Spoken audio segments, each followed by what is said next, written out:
Northeastern co-op program, we hired a lot of co-ops, and I'm totally convinced that Boston Tech is powered by Northeastern co-ops. So if you want to start with what can Boston do, just a better job of matching up students, getting them into startups, more and more internships, during breaks and stuff. I think the best thing we can do, or one of the best things we can do to hopefully keep this community of people wanting to be part of the energy of Boston startups. Anyway, thanks for having me. I'm really psyched to be here. How many of you think you might want to start a company one day? I assume it's like everybody, almost everybody. The rest of you came for the pizza. And how many of you are actually thinking about starting a company right now? Okay, good. And how many of you are actually starting to think about how to raise money right now? Okay, a few of you. So for some of you, this will be relevant right away, and for some of you, longer term. But we're going to talk today about, it's a talk that I call Stuck on Ramen. And have people heard the term ramen profitable? Sort of this idea of this phase in which you're working on your startup and you kind of have enough money to feed yourself ramen noodles, but not enough for like expensive things like pizza or fine dining or anything like that. Well, we're going to talk about when you're stuck at that phase, right? You've been working on your startup, you've been digging deep on it, you've been learning a lot about it, trying to understand the customer, trying to respond to the customer, hopefully getting a little bit of traction, and yet financing's not forthcoming. And you need money, and you can't easily find it. So that's going to be the focus of the talk. Let me give you a little bit of background on me. I was stuck on ramen pretty badly, so that's going to be very relevant. I'm going to use my own experience as a bit of a case study. Today, I'm a partner at a fund called Founder Collective, which I co-founded with a bunch of different entrepreneurs to be the seed fund we all wish existed when we were starting our companies. That's the mission, is to be the most aligned fund for founders at the seed stage. We're a very active fund. You can see up there who my partners are. Three of us run the fund full-time. 2 of us are running companies right now and work at the fund part-time. And it's some pretty notable folks, if you know the internet scene. Katarina Fake, who founded Flickr, Zach Klein, who founded Vimeo. And we're on our second fund. All this is probably not as interesting to you. We have an office here in Cambridge, an office in New York, and we also are very active in Silicon Valley with 2 of our partners there. And we've done over 100 investments. Who's taken an Uber? Okay, well that's one of ours. I would have thought it would be more. Does everyone know what Uber is? Because I can do a commercial for hours if you want me to. No, I'll skip that. But we do a commercial. Who here is using Boundless textbooks? I want to see more hands. If you don't know about Boundless, save yourself a lot of money. Don't buy the lousy textbooks that your professors assign. Take a look at Boundless. You'll learn better, faster, get better grades, and save a ton of money. Anyway, done with commercials. We're very active investors. But from 2002 to 2008, I founded a company called Brontes Technologies, which is going to be part of the story. And simply by virtue of the fact that it went all the way to 2008, you might assume we got past the ramen stage. But I'm going to talk about how we did that and what that was like. We did sell it in 2006, but we'll get to that. I don't want to skip ahead too much. And before that, I founded a company in 99 called Abstract Edge. So pretty much my entire career has been in startups. I spent 1 year in consulting. I do not recommend it. For those of you who want to be very bored, go into consulting. For those of you who want to be challenged to do extraordinary things, go into startups. Okay. Couple high-level points, and then we'll kind of get into the meat of this. But first this is a pretty good time to be raising money relative to lots of other periods. It's actually, particularly for young people. I mean, I would say when I was 26 and raising money for Brontes, I was like considered way too young to be founding and raising venture capital. And the year I graduated from business school, I was the only person of 900 people, I believe, in my HBS class that got funded by a venture capital fund at 26 years old in 2003 from Harvard Business School. So there's this massive bias, age bias in venture, right? I think there was this perspective, it was the bottom of the bus, we'll talk about some of those things. There was this perspective, like guys like me, we were the reason that venture capitalists got into trouble, right? With I don't know how many of you guys, really track the boom, but with, this huge height of the boom, I have some data on that, we can come back to that in a minute.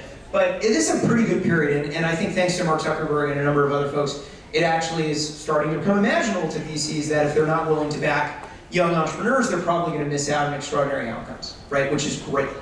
There are other factors, sort of macro factors that are at play. Sort of the lean startup approach means you don't need a ton of money to get started, which means you can prove things out very quickly. Mobile social cloud services allow for smaller tech investments and hopefully faster growth.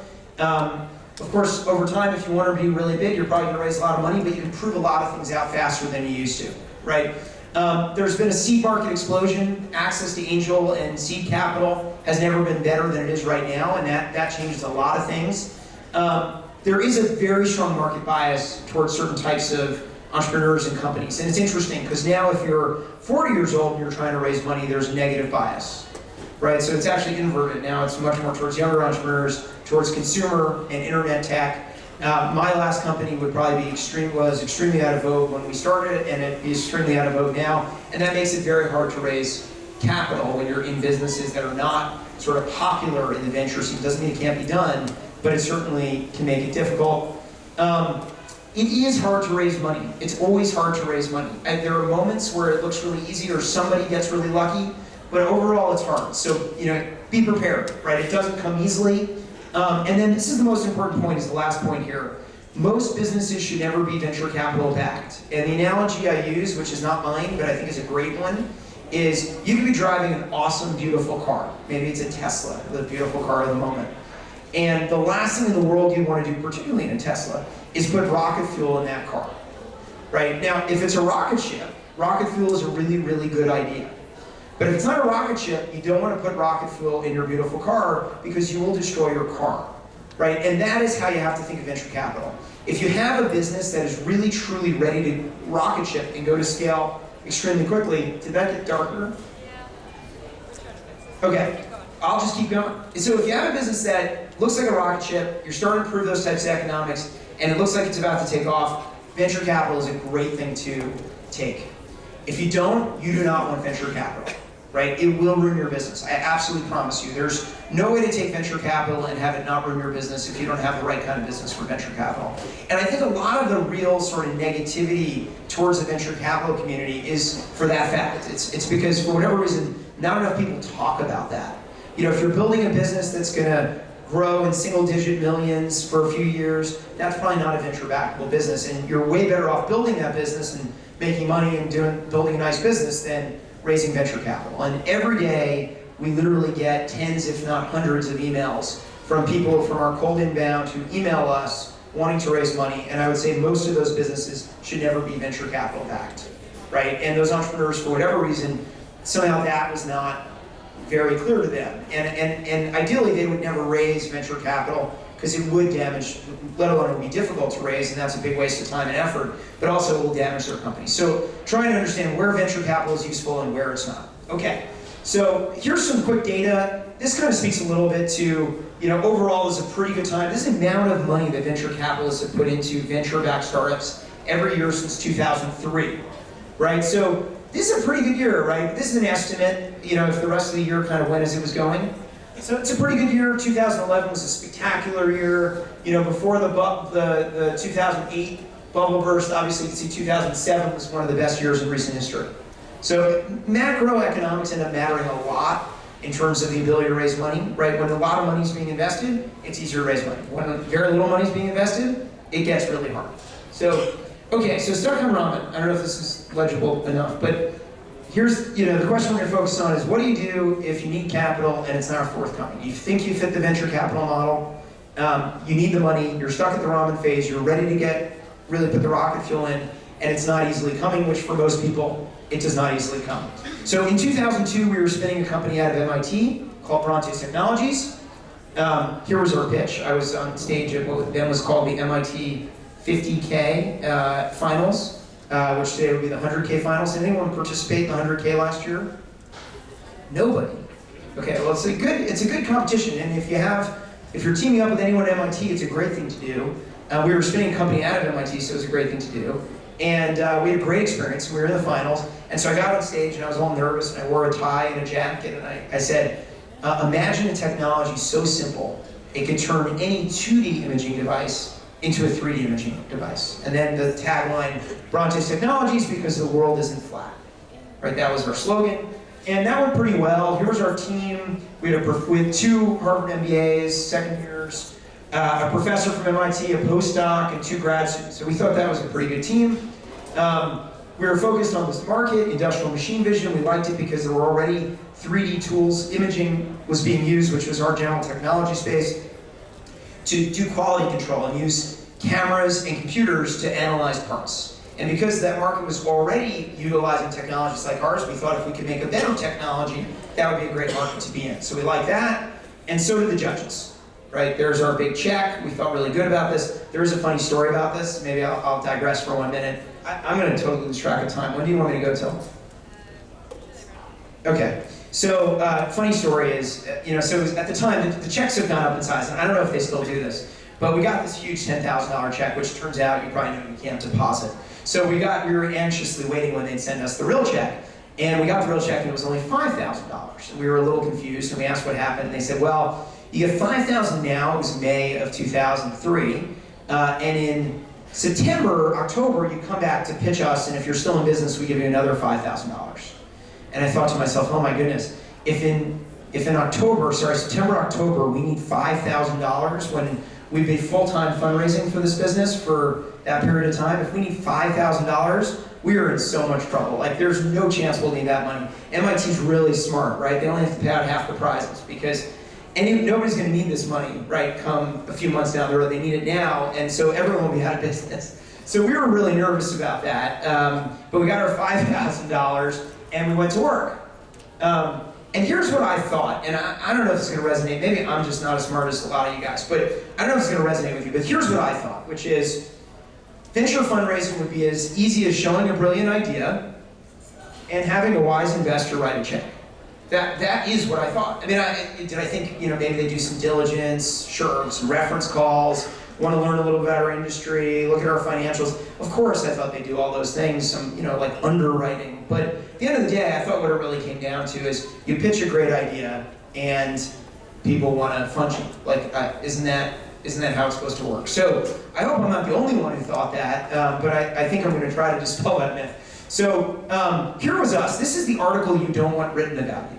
So this is now a few months after, here's September of '03. May, we were the runners-up in the 50K. September, here we've been at it. I graduated from school, I passed on jobs, so did Micah, and we've been at it now for 4 months since the competition. And it's an article talking about how no 50K winners or runners-up out of the competition in the last 3 years have raised venture capital, and they use Bronte's Technologies as the poster boy for this article. And maybe I wasn't sophisticated enough on press, but this is like the worst. Now you go pitch a VC the next day and they saw this article about how you're absolutely unable to raise money.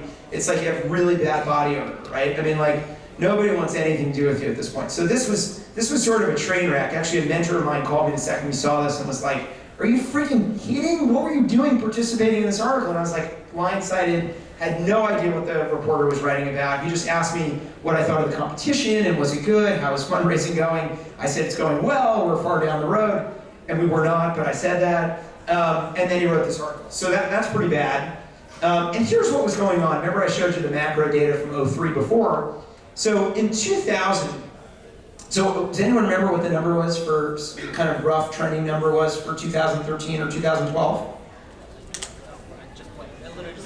Does anyone remember? It was $26 billion invested in startups, right? In 2000, it was $94 billion. Now, I was in the tech community in 2000. Here's what I can tell you. It was really fun, right? Like, it was really fun. Most of this money went to parties. I mean, it was awesome, right? But it was pretty bad from a returns perspective to the venture community.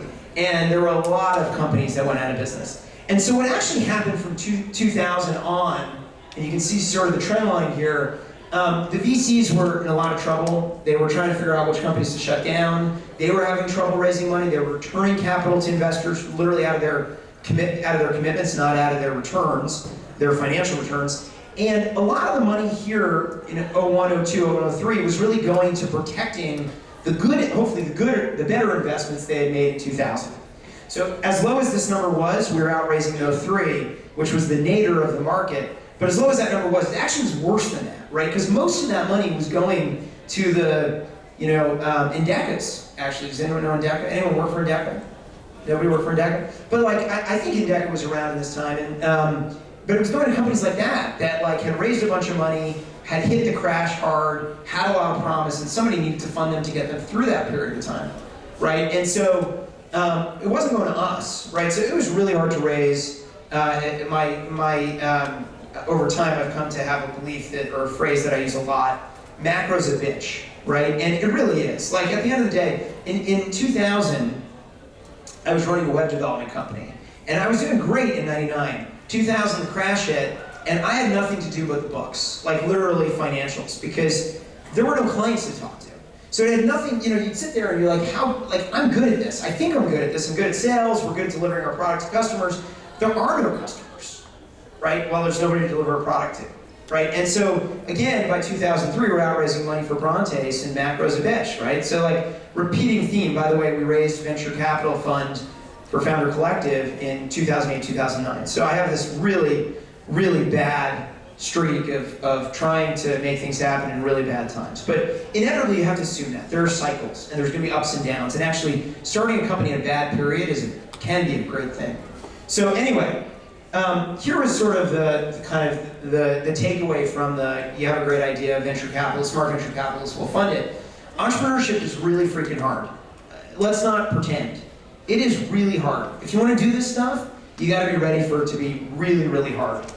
Most companies don't return for investors. So start with, these are the cherry-picked companies that in theory smart venture capitalists are choosing to invest in, which I'll tell you, venture capitalists are not as smart as most people give them credit for, but at the end of the day, overall they're picking better companies than the ones they don't invest in. So among the better companies, most of them never return. First-time entrepreneurs generally don't get the benefit of the doubt, and we were viewed that way even though I had founded a company before. I'd never done a venture-backed startup before, so I was viewed as a first-timer.